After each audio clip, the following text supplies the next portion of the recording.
viene statistico solo.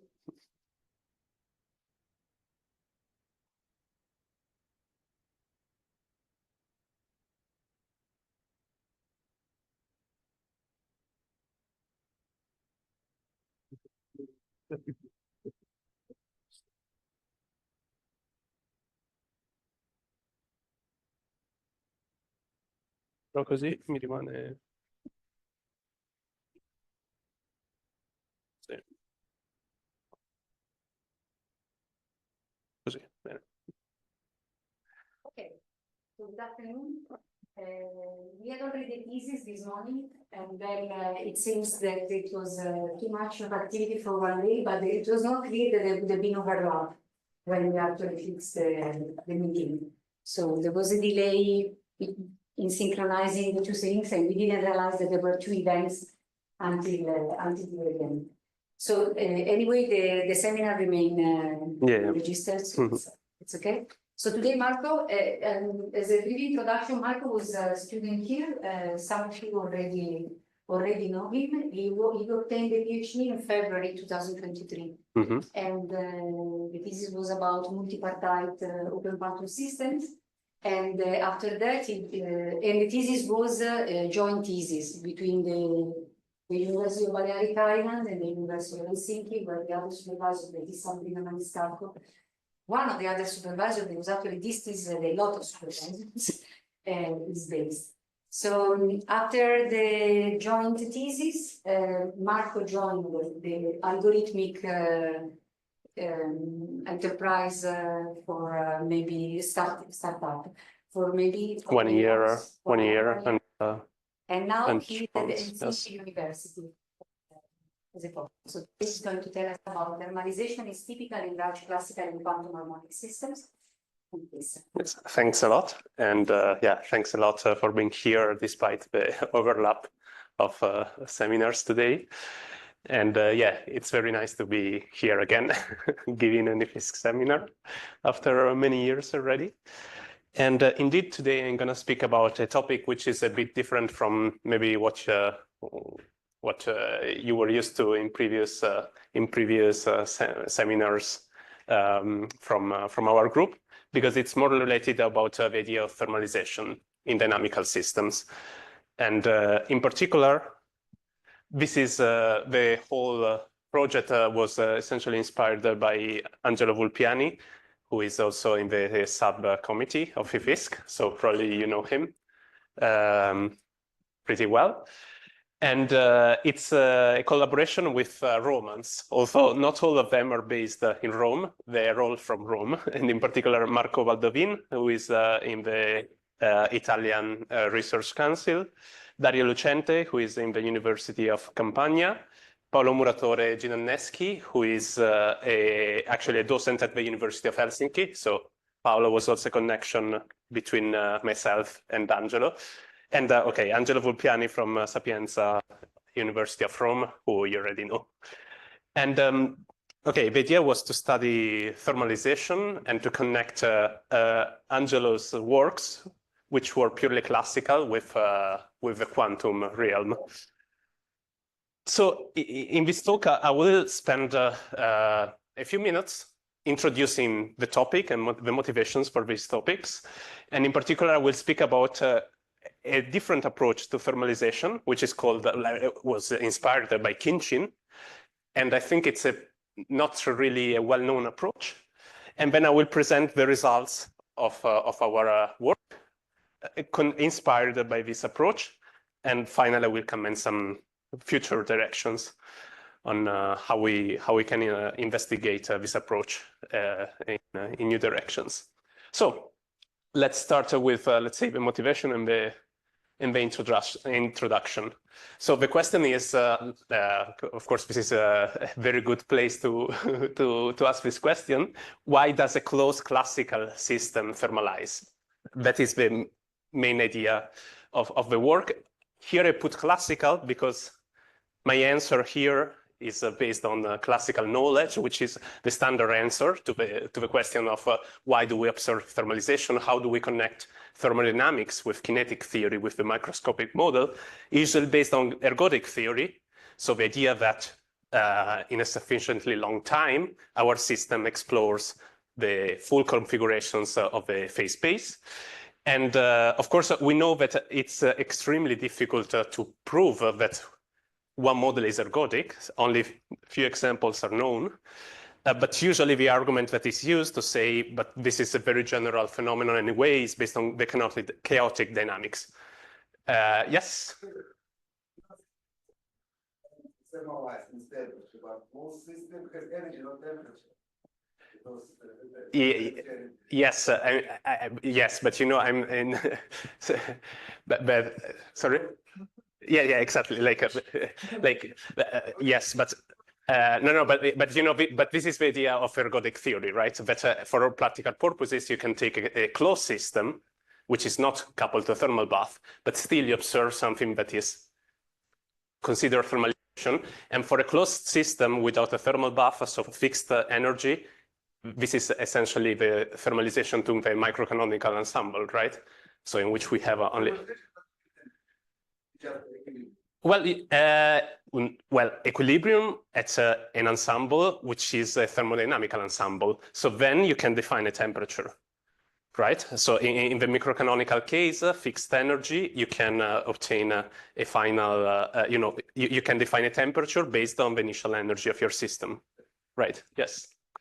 So I was saying that this usual argument to justify ergodicity in the system is based on chaotic dynamics. So if there is chaos, it is, let's say, supposed and proven numerically and analytically for only a few scenarios, that then you really have an ergodic behavior. But today I'm going to talk about another approach to thermalization, which, as I said before, is not really well known. And this approach was put forward by Khinchin, who was a Soviet mathematician, but who is very, very well known, right, for many results in probability theory and not only probability theory. But maybe, like, this book is not really famous. It's a book he wrote in 1949, or at least the English version is from 1949. And he indeed speaks about the mathematical foundations of statistical mechanics.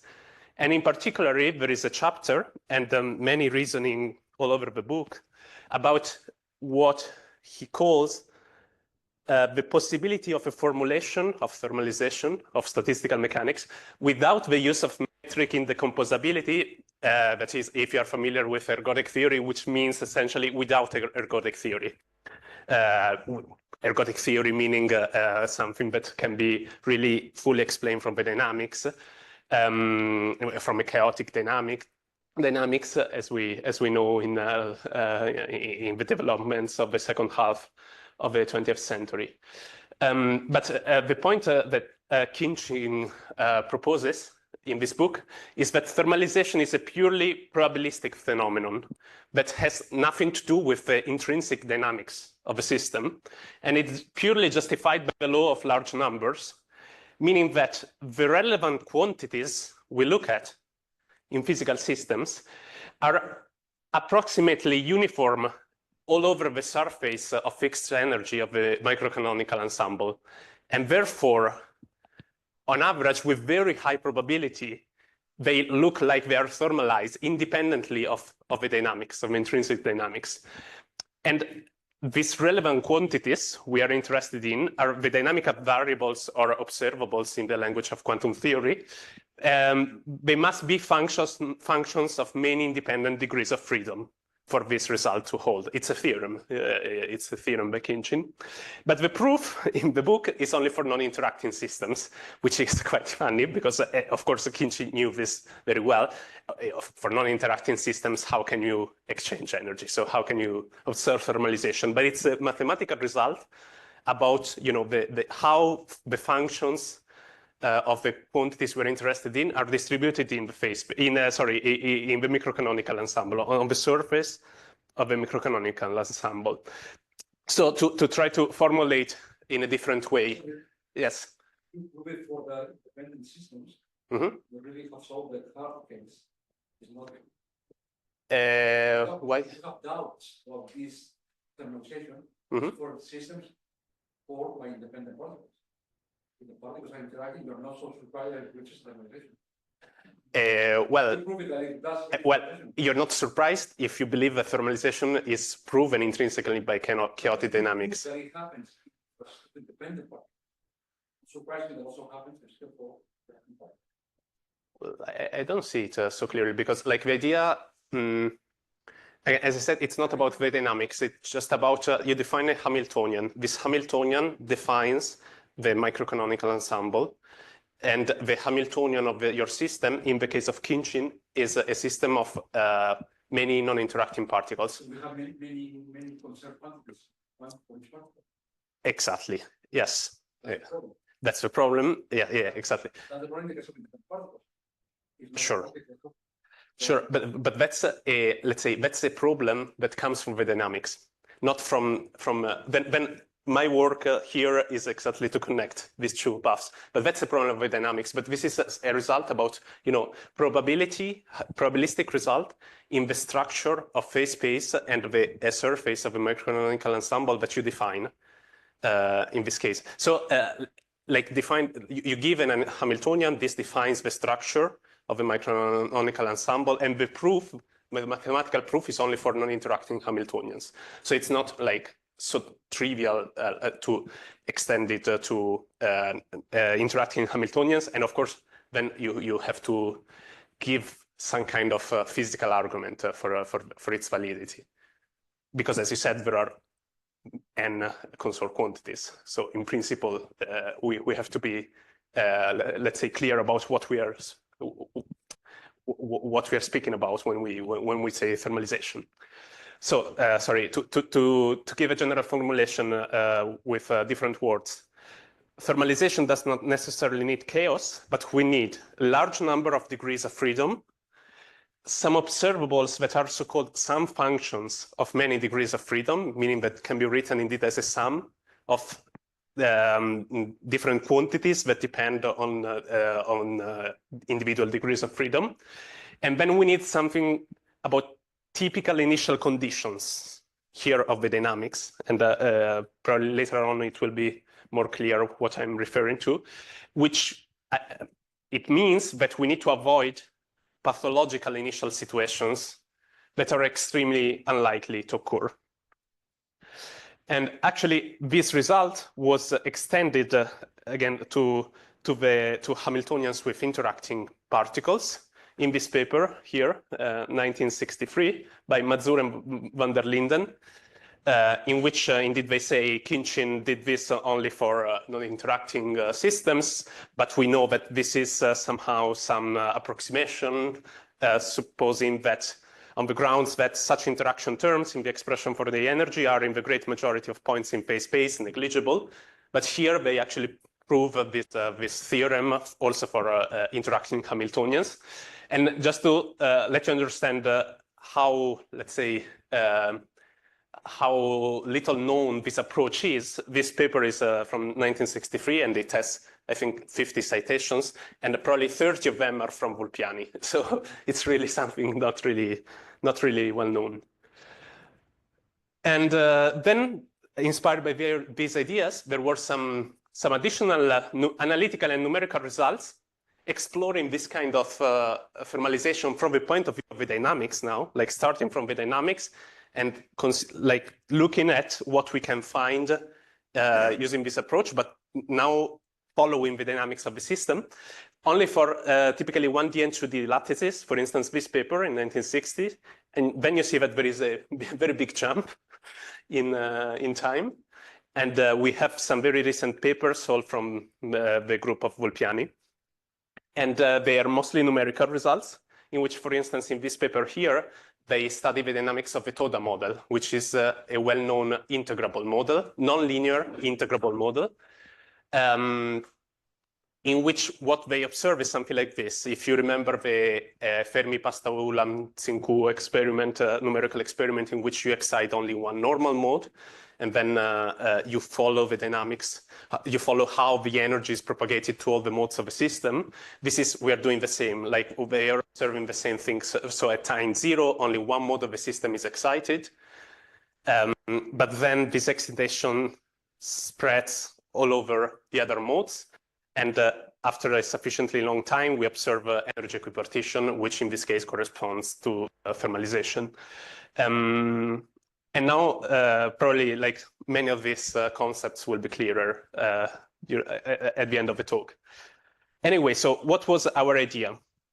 Our idea was to find a general proof, not a numerical proof, but an analytical proof of this approach to thermalization through the study of the dynamics in the simplest example of integrable models, which do not display chaos, which are harmonic systems. And also, it was quite, let's say, natural to extend these results to quantum mechanics. Basically all of the previous results were from classical systems, but we also considered quantum systems.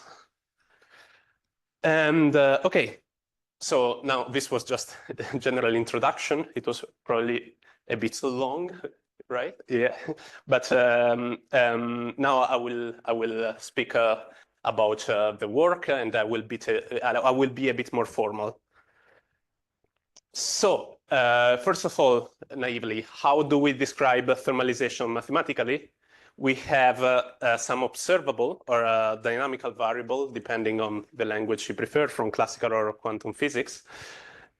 This observable evolves in time in Heisenberg picture in quantum mechanics, and then we take the ergodic average, time average of this observable during a period t, right? In classical mechanics, it's simply given by this. In quantum mechanics, we have to trace all over. Sorry, here there is a missing state, of course, of the system. This is just the mean value in quantum mechanics. And then we say that this observable is thermalizing if the long time average, the ergodic average, is equal to the average in the microcanonical ensemble. So in this sense, we can say that the system is thermalizing, because for all practical purposes, if we wait long enough, we can use the predictions of the microcanonical ensemble without looking at the details of the dynamics of the system. Okay, so I said we wanted to study harmonic systems, which are incredibly simple models, as you all know. And to be, let's say, agnostic with respect to classical or quantum mechanics, we are using this notation here, in which we have a system of n modes, n harmonic modes, each with frequency omega k. And then I have these, let's say, quantities, OK star and OK, which in classical mechanics, they are the complex canonical variables, which are just defined like this. So it's some function of Q and P, right, in classical mechanics. I'm just writing this in this kind of strange way because I want to have something which looks exactly in the same way in classical and quantum mechanics. And of course, in quantum mechanics, these are simply the creator and annihilation operators of some bosons or fermions or whatever, right? So the standard operators in quantum mechanics. The time evolution of these operators in both classical and quantum mechanics, where in quantum mechanics it's Heisenberg picture, is extremely simple. It's just, you know, the standard rotation in the complex plane of these operators. And okay, this system, we look at it, as Raoul was saying before, there are clearly n conserved quantities for n modes, right? It's trivial. So overall, the system is integrable. There are n conserved quantities. And if we just look, let's say, at the state of the system and ask in a classical sense whether the system is thermalizing, clearly it's not thermalizing. There are n conserved quantities. And in each of the normal modes, the energy is, let's say, trapped. It cannot be exchanged to the other modes. However, the idea that is inspired by Khinchin's approach is to look at observables that are functions of many normal modes. And in this way, we can see that for all practical purposes, the thermalization of these observables emerges. And now it will be a bit more clear. What we do first of all, we look at the first class of observables in which we define some rotated modes. As I said, these are just, in quantum mechanics, they're just the annihilation operators. So it's really very simple. And C is a rotation matrix. So we define a new set of modes, which is just a simple rotation of the normal modes, right? So if we do so, we can write the Hamiltonian, which of course it always has, it's the same Hamiltonian, it has n conserved quantities, but now we can write it using these normal modes, the rotated normal modes. And now we have a part of the Hamiltonian, which is, if you want, the free energy of each rotated mode, and then an interaction term between the normal modes, right? Nothing fancy here, just very, very basic algebra. And the observables we are interested in are the energies of these rotated modes. So later on, I will make a physical example, and you will see that these observables have very clear physical meaning. But from abstract principles, we just want to observe, to monitor these observables here. And you see that now there is, in the Hamiltonian, there is this factor. So in principle, energy is exchanged between these new modes, the rotated modes. So of course, there are always the conserved quantities in the normal modes, but in this, let's say, picture, we have an intuition that energy can be exchanged between the rotated modes. And then we know how the normal modes evolve. So it's very, very simple to define the long time average of this observable, of the energy of the rotated modes. It's trivial. It's just a Dirac delta coming from oscillating terms. It's two-line calculations, and we obtain this expression. So this is the ergodic time average, long time average of these observables, and we have an expression which looks like a double summation over some elements of the rotation matrix, and here we have the initial conditions, which we call the initial populations of the normal modes. While here there are the frequencies of the system. And to derive this formula, we assume that the frequencies are non-degenerate.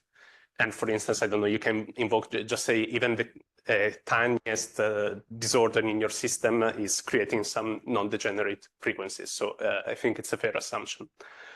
Okay, so we have this very simple formula. And then we want to see whether this quantity here is actually equivalent to the same expression in the microcanonical ensemble. Please.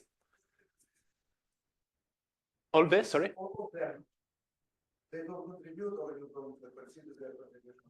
These terms here, a very important question. That's sure. No, it's a fair question. The point of this approach to thermalization is indeed that you cannot think about thermalization of the full system, but just of relevant observables. So what we want to say is these terms may contribute, we don't know, but we just focus physically. We want to monitor these values. So, yeah, okay. So Hermitian. No, it is Hermitian. It is a Hermitian, like this. Yeah, but these are random rotation. Are rotations of the normal modes. So they immediately satisfy the commutation relations or anti-commutation for fermions. Like this is a unitary matrix, if you want. It's a rotation. Unitary matrix in quantum mechanics. It's okay. It's an annihilation operator. No, okay, but this is a creation operator. So it's something that looks like a dagger A. So it's the number of excitation number in the rotated mode, if you want. So it's clearly Hermitian. Sure. Yes. Mm-hmm. Maybe the notation is confusing because I'm trying to be agnostic with respect to quantum and quantum mechanics, classical and quantum mechanics. This is literally a dagger A. A is not Hermitian. No, a dagger A, like it's the number operator, like it. Yes. Okay. Yes. Okay. sorry, so we have this this expression, analytical expression, and then we say, what happens now? Like, how do we choose this rotation matrix? Let's say that we assume that the rotation matrix is drawn uniformly over the sphere, and then from standard, not even random matrix theory, but from standard probability theory, if we draw a matrix uniformly from the sphere, and dimensional sphere, of course, it can be described like this vector here. So you see, like this is the one row of a matrix. It's just given by this n independent and identically distributed normal random variables, so mean 0 and variance 1. So they're just Gaussian variables renormalized. So it's a very simple expression for the probability distribution of the elements of the matrix. And now we want to see, okay, and sorry, and this is a first notion about typicality. So we assume that we don't choose some very specific pathological rotation of the modes, but a very general random rotation, you know, the most general rotation we may do, which is just a random rotation over uniformly over the sphere. In this sense, we refer to the typicality of the disorder. We refer to the disorder meaning like different realizations of a rotation matrix. And it's a typical assumption, meaning that it's the, you know, the most common and meaningful assumption to say we just okay, rotation matrix over the sphere. Then, okay, we have this expression, and now we have to make a second typicality assumption about the initial conditions. So if we draw, like, how do we choose the initial conditions? Which is related to what Raul was asking previously. Because naively, if you take one initial condition for which only one normal mode is excited and all the others are not excited, of course, you cannot see any instance of thermalization. Like it's for all practical purposes, a one-dimensional problem. You cannot see anything. But then we need to assume that these populations are initially distributed, again, in a typical way, in a way that is extremely likely to occur. And in I will refer to a first scenario about the typicality of initial conditions, which is again physically motivated. We say we have some initial energy at time 0, fixed amount of energy, and this fixed amount of energy is distributed all over the normal modes. And this is basically saying that the initial populations are distributed according to the microcanonical ensemble. They have like the corresponding probability given by the microcanonical ensemble, which is, you know, the fairest possible assumption if we don't have any additional information. If we do so, we immediately obtain somehow what may look like the result, which is if we take this quantity, which is the ergodic long time average of the observables we are interested in, and we choose the populations according to the microcanonical ensemble, then if we make an average of a population, then this average is equal to the microcanonical ensemble average of the observable, which looks a bit like my definition of thermalization. So can we say that we have thermalization? No, we cannot. This is not enough to say that this observable is thermalized, because our result cannot be an average result. We really want to say that for any possible realization of our matrix and of our initial conditions distributed according to a meaningful distribution law, the observable is thermalizing. So we have to check that the fluctuations around the average vanish if the system is large. And here, mathematically, the assumption of large systems is crucial. Yes, please. No.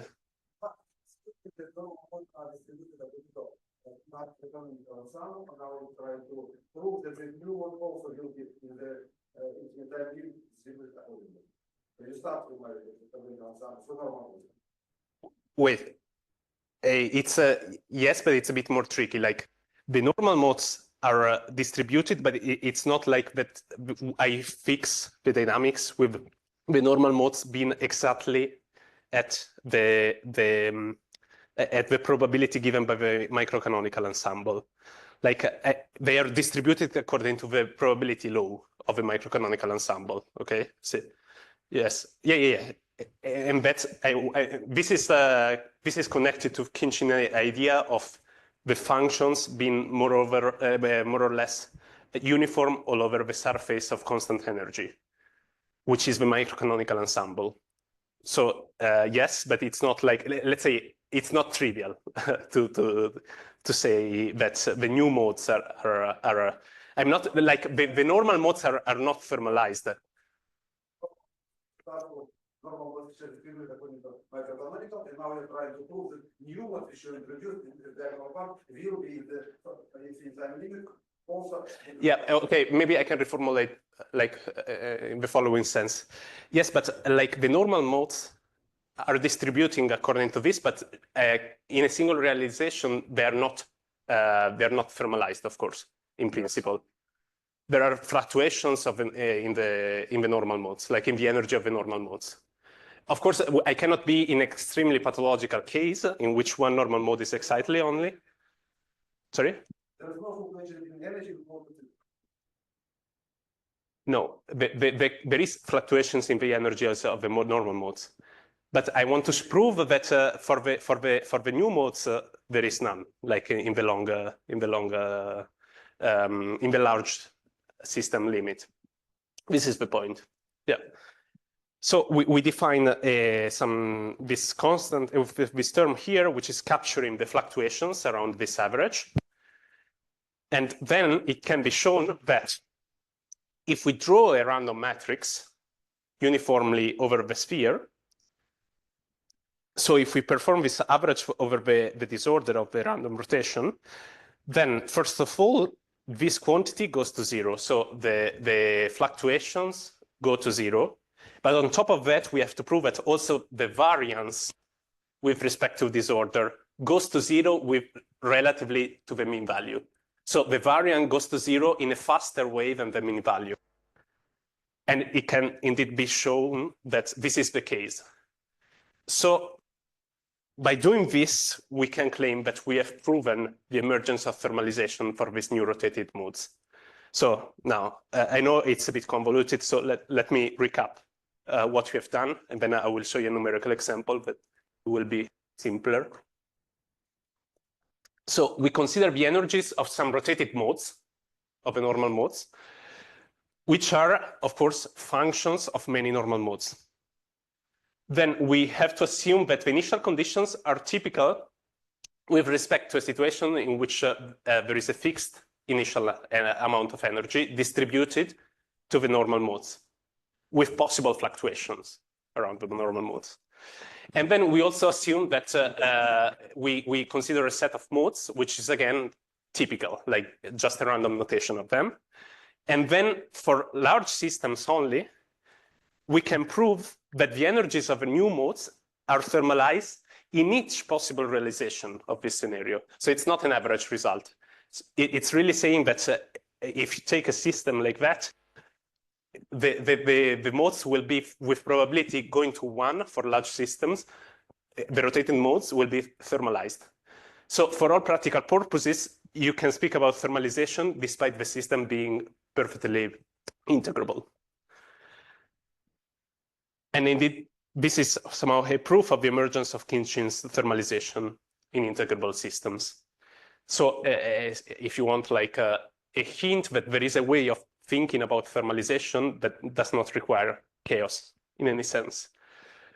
And to visualize this, just a simple observation, thermalization for large systems corresponds to energy equipartition. So in the rotated modes. So what we will observe eventually is energy equipartition. And now let's look at this possible, this is just one single numerical experiment. It's not an average, meaning that here I'm drawing one single rotation matrix. And the populations are given by the microcanonical ensemble, but just to visualize what happens. If we excite many normal modes initially, according to the law I said before, then you see here I'm scaling with a system size. And this is importantly logarithmic. So for 10 modes, the final distribution of the modes K is the energy of the mode. And this is the long time limit of the energy of the rotated modes. So K is just labeling a different mode. And for 10 modes, we have something that is fluctuating wildly, but the fluctuations are suppressed logarithmically when we scale up the system. So you see that for 1,000 modes, the rotated modes for all practical purposes are like thermalized. But if we only excite a few normal modes initially, like if we only excite, for instance, 10 normal modes initially, then the fluctuations never vanish, which is the key point. But thanks to like the law of large numbers, in the other case, they do. And this can also be captured by an indicator, which is the normalized effective number of degrees of freedom, which is 1 if all the energies are equipartitioned. Otherwise, it's not 1. And we see that, okay, I'm actually doing something a bit more refined, like all the results hold also if we consider just a restricted microcanonical ensemble, which is, we excite only a subset of the normal modes, but the subset must scale with n, so it must be large in the large n limit. And here, in one case, if we only excite 10 modes, then in the large n limits, this number is not 1, and in the other case, we converge smoothly to 1. Okay. So now maybe let me speak about what's the time. Yeah, I'll try to be a bit faster, but let me speak about second class of observables, which is related. We take a Hamiltonian, which is a quadratic Hamiltonian, in which we have interactions, of course, quadratic interactions like this. And for instance, this is the Hamiltonian of a network of classical or quantum harmonic oscillators. So it's something, very, very simple. We have some diagonal terms, which are the energies of some local modes, and then of diagonal interactions between the modes. Or even a qubit networks, like a network of superconducting qubits coupled with each other. For instance, in a quantum computer is described by this kind of Hamiltonian. Qubits can be transformed into fermionic operators for this kind of interaction. So it's just a network of fermionic modes coupled together in a quadratic way. And we're interested physically on the observables of these local modes, which means if we have a big ensemble of superconducting qubits, we want to monitor the energy of each superconducting qubit and to see whether this energy thermalizes in the large n limit, even if the system, of course, is purely integrable. So again, very simple calculation. We obtain an expression for the long time limit, which is, okay, this is just the self-energy of the qubit of a local mode. And then this term here where we recognize, again, the initial conditions, the initial populations.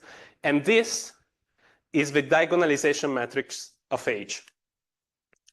Okay, so it's a unitary matrix or orthogonal matrix for classical mechanics. Well, depends on how we define the system, but it's just the diagonalization of, sorry, not of H, of course, of M, because this is a quadratic system. So M is fully defined in the Hamiltonian. So C is the diagonalization of M. And now we can invoke a result from the theory of random matrices, which is a phenomenon called the eigenvector delocalization for large n.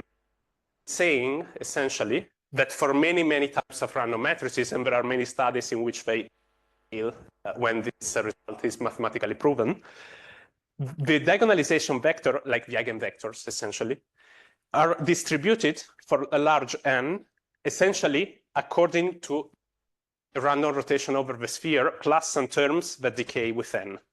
So for all practical purposes, we can consider this matrix C like, again, a random draw from the uniform sphere. And so immediately all the previous results are immediately valid, even for this case. So you see that what I said before, maybe in a bit in an abstract sense, has a deep physical meaning. Like if we take a network of oscillators and we monitor the energy of each local oscillator, we observe the same result. But finally, I want to speak about a second scenario about the initial conditions.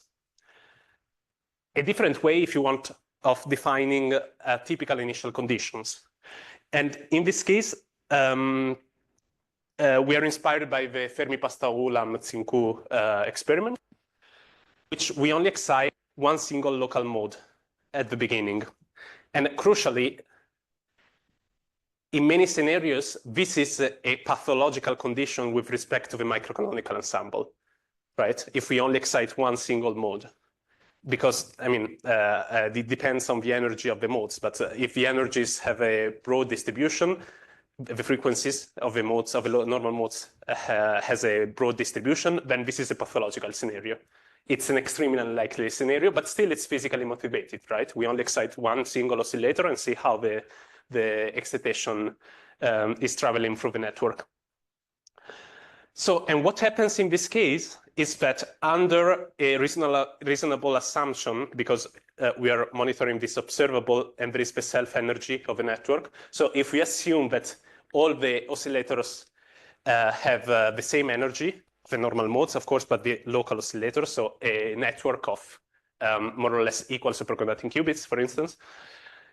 If like the variance, okay, I missed one. Like, of course, like I forgot, let's say, to mention that we consider now M as a random matrix. Of course, like just an assumption about, again, typicality of the disorder. We say M is a random matrix. So these elements also behave randomly. But if we assume that for large N, the system is, the local modes have the same self-energy, then it can be shown that energy, exactly like before, is equipartitioned, but the equipartition value may actually differ from the microcanonical average because these initial conditions are pathological. That's why, if the frequencies of the normal modes are distributed broadly. So we have a phenomenon for which we have equipartition, but not thermalization in the classical sense. Or if you want, we can still use all the results of statistical mechanics about the thermalization of these modes, but we have to refine the ensemble, like it's a different microcanonical ensemble.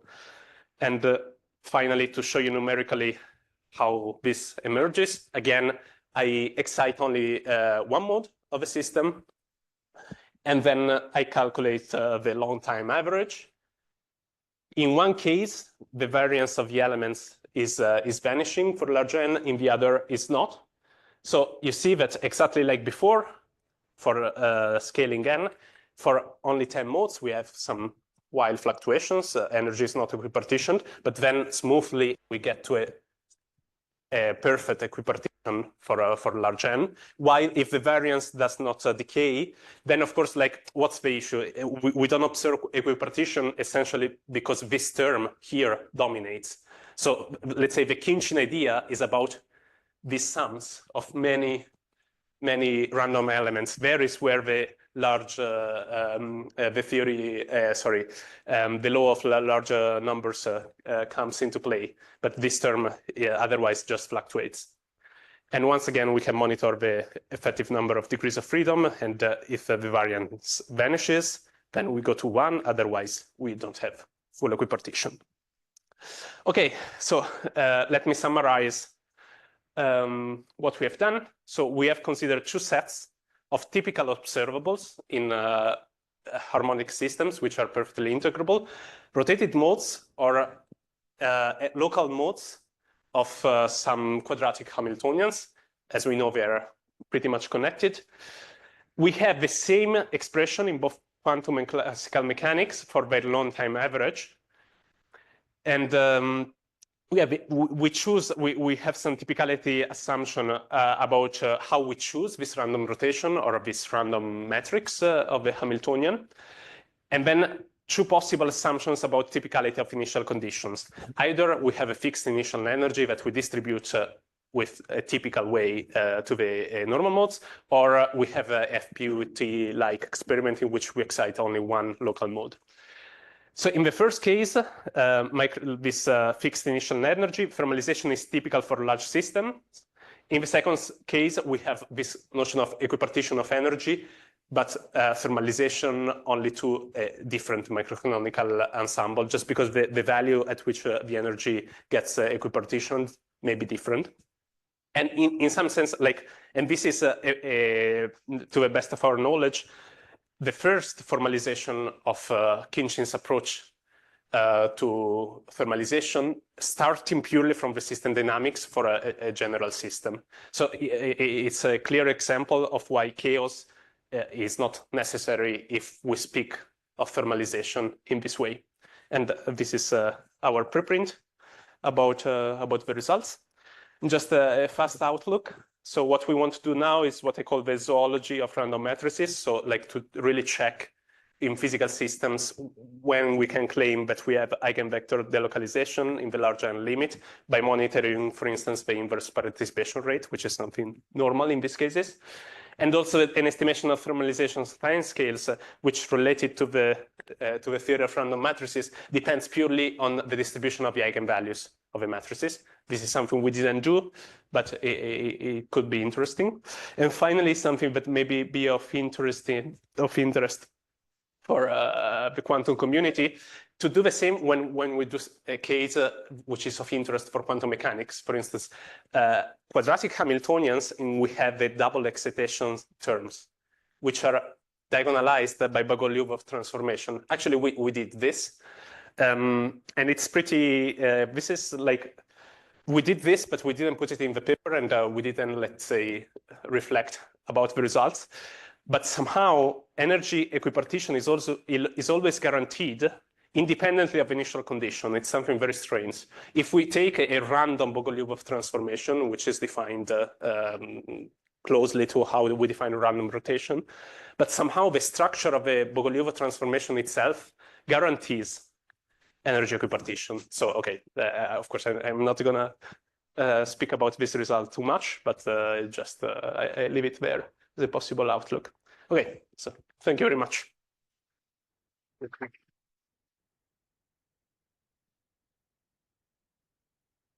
Thank you, Marco. Other questions or comments? Video? I have a comment question. You have started that standard way of formulating thermalization with quantum theory on that. Well, every statistical physics book is different. I've never been told that thermalization has nothing to do with statistical mechanics. But anyone, I know that there are books that start with this, and it's something they say that this is the obvious thing, and then there are others that say this is not true, and they also say this is the obvious thing. It's curious to see. Sorry. Compare the different introductory captures. Yeah, but sorry, but I didn't get what are the two approaches you say, like whether.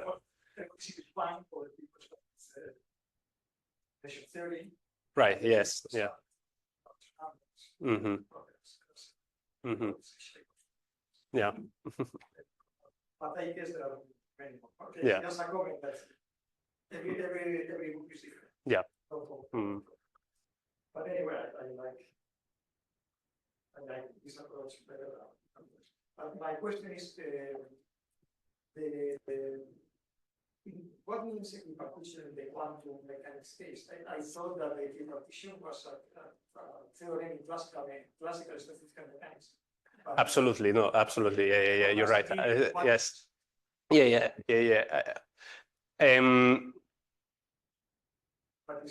No, this is a very important point, and we spent a couple of months reasoning about this. So maybe in this case, indeed, like this is for classical systems. So the result about thermalization holds for quantum mechanics. You just do the calculations in the quantum ensemble, but which is different from the classical ensemble, and that's exactly why we don't get energy equipartition, which is a purely classical result, indeed. So here I'm plotting, I'm studying a case with classical results for which we have this equipartition. Otherwise, it will be a bit more convoluted. But the funny thing is that if we do the second assumptions of the assumption, then it's a clear result. We obtain equipartition in both scenarios. So yeah, actually, we were for some months we were trying to make sense out of it, but it's just like a result which is it's kind of counterintuitive in quantum mechanics. But if we do this other assumption, it's clear that the system is going there towards, due to the law of large numbers and the way in which they define the problem. If we excite only one single mode, then the frequencies don't matter, essentially. If we excite only one mode, the frequencies don't matter because everything that is rotating is cancelled in the long time formula. So essentially, the system, from an abstract point of view, doesn't know anymore whether it's classical or quantum if you excite only one mode.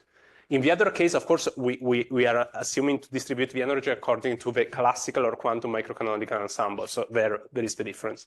But in the second scenario, it's not. So it's a very, very good point. But yeah, it's true that for thermalization, it holds for real for classical and quantum mechanics, and the equipartition we observe is only classical.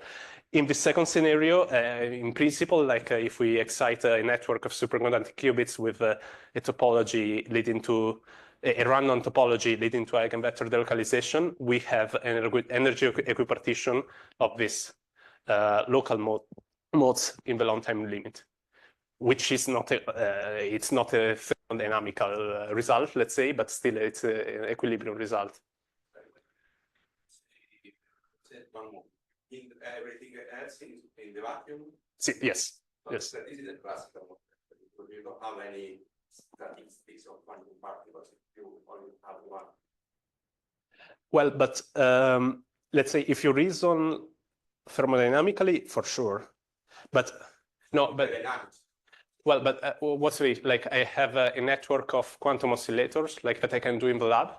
I build 100 quantum oscillators and I excite the first one. So it's like, if you want, it's like a random walk of this excitation traveling, spreading all over the network. Well, I mean, I mean, you have an like it's a you can do a network of superconducting qubits. There is one more. Okay, for fermions, for qubits and fermions, it's one excitation. Okay, but in the case of harmonic oscillators, I can excite with even 10. If it's bosons, yes. No, it just initially it must be excited. It's whatever. Like the important thing is all the others are zero. Then you can decide the energy of the excitation. Of course, yeah. For qubits or fermions, it's only one excitation traveling. But in the other case, it's very spreading of excitations and yeah, any other phenomenon. Any other question or comment about it? So you say that thermalization typical. So because so you commented before that for every sampling you will obtain thermalization. But what you mean when you say I obtain thermalization typically? Typically means that if I sample the initial conditions from the okay, it's recursive from a typical distribution, which is, for instance, microcanonical distribution in the case of fixed initial energy. So I do one sample of the initial populations like that. And the same for disorder. So one single sample of this rotation uniformly over the sphere typically means that with probability getting to 1 in the limit of large n, the observables will be thermalized. So typical means with that thermalization will emerge with a probability that is increasingly likely to occur for large systems.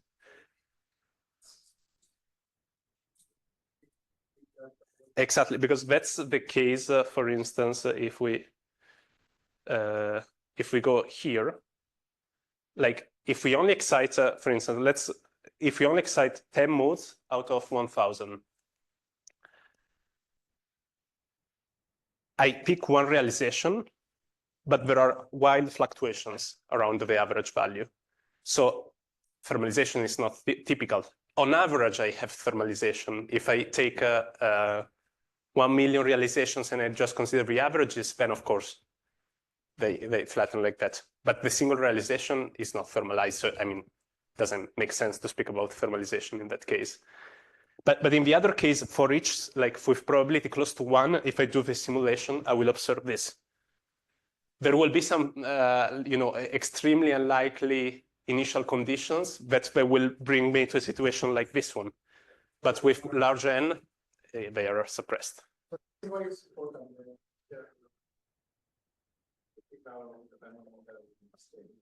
Yes. Yes.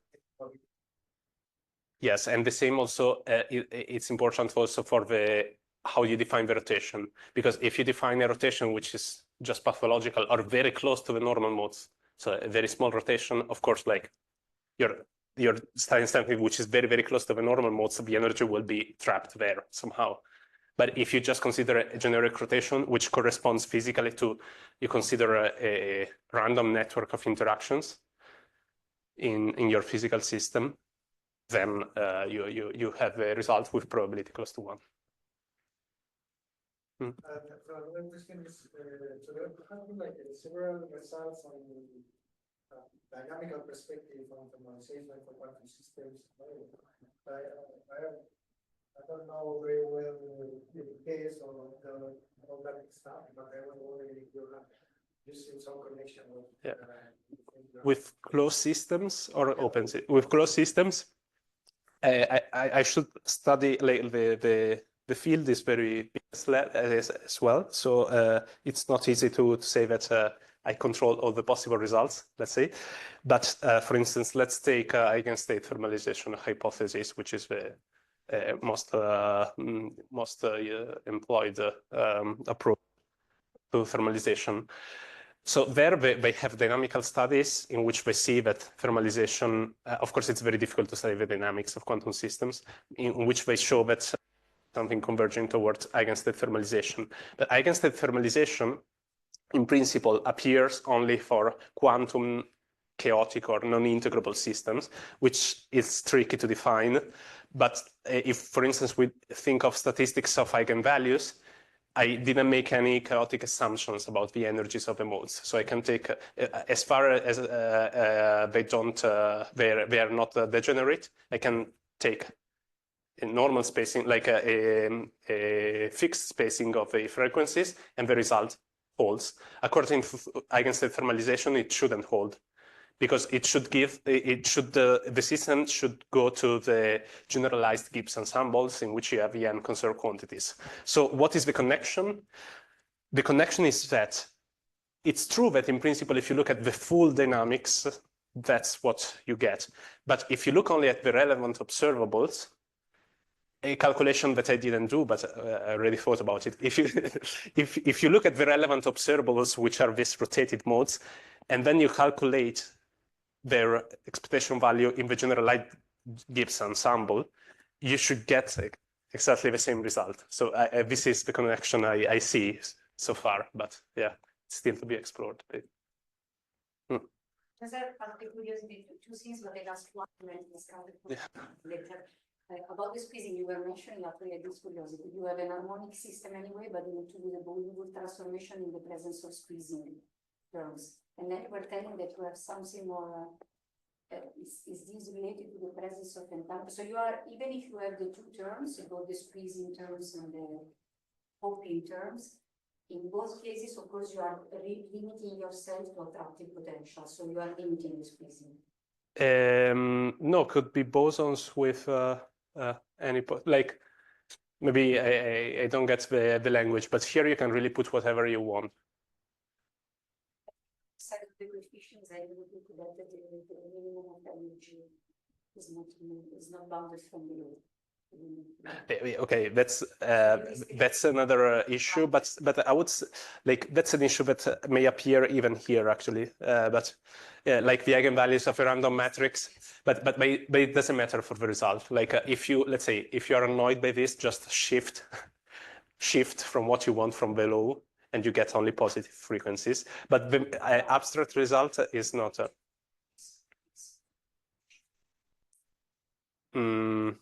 Yeah, okay, maybe It's- yeah. And I was curious if in the perspective there is also the possibility to study entanglement effects and difference between the classical and quantum system. Yeah. Because when you have these two photon- Yeah. This result is purely due to entanglement. Actually, I was speaking with a guy doing quantum gravity, and he was saying that this fact may be related to the Unruh effect. I don't know if you're familiar with it, but yes, because it's apparently, I'm not at all familiar with it, but apparently it's like the fact that if you move to, in relativistic quantum mechanics, if you move to a reference frame of a accelerated particle, somehow it can be proven that this change of reference frames is described by Bogoliubov transformation, and the state you observe in the new frame is always the thermal state, which is equipartition and could be, let's say, related to these results. And of course, it's because of entanglement. Yeah. Stop here. Yes. Unless there are last question. If not, let's send another.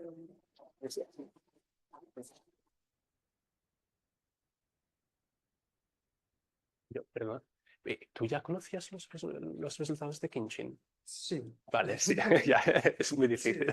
Sí, Maxi pero- lo contaba, sí. sí, estadística. Ah, pues mira, pues vale. Y el piano que también Vale, o sea, ya hablaste cursos, con él, sí.